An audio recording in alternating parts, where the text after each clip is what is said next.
An educator is defined as a person who educates, someone involved in planning or directing education.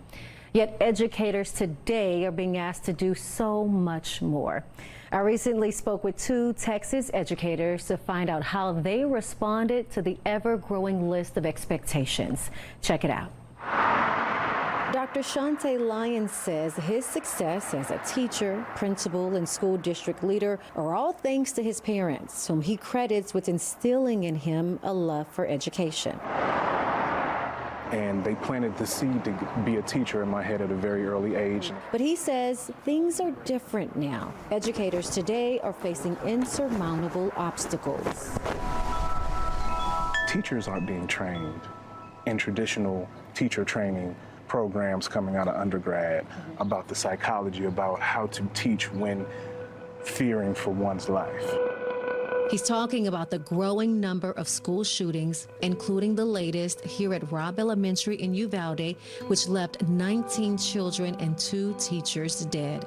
Lyons says teachers now have to focus not just on teaching children, but also on keeping them out of danger. It's a phenomenally impossible thought to add that pressure on teachers when teaching and learning in itself during these times is very difficult.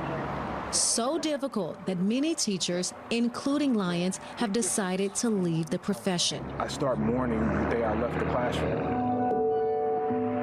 America's schools are now facing what's being called a catastrophic shortage of teachers.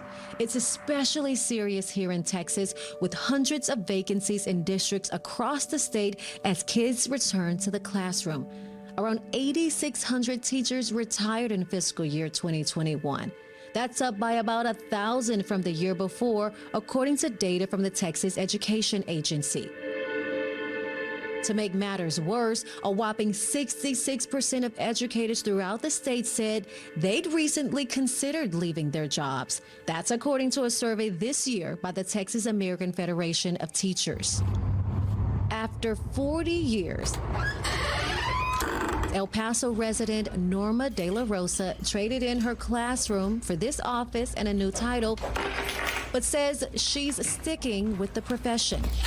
I've seen a lot of changes from when I first began as a beginning teacher back in the late 70s to when I retired 5 years ago. As president of the El Paso Teachers Association, De La Rosa helps teachers in the wake of tragedy, like the mass shooting at an El Paso area Walmart in 2019. We had teachers whose students were also, they were there or were close to that area.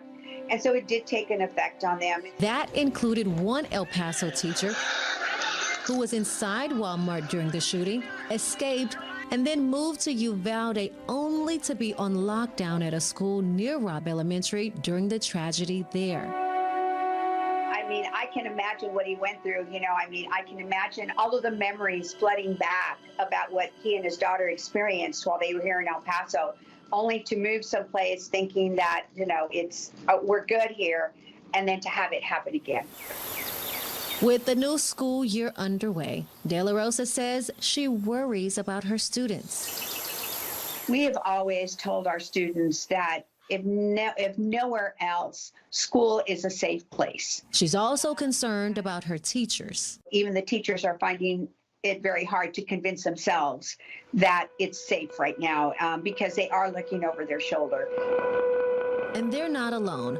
9 out of 10 Texas school employees worry about a shooting happening at their campus, according to a survey released by the Texas chapter of the American Federation of Teachers. De La Rosa hopes new security measures like more video cameras, a new screening process for visitors, and a clear bag requirement will help make everyone safer.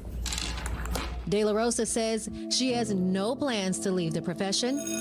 She says she'll keep fighting for students and teachers and urging state lawmakers to have their backs. Put our schools first, put our children first, and do what is needed to keep our schools safe.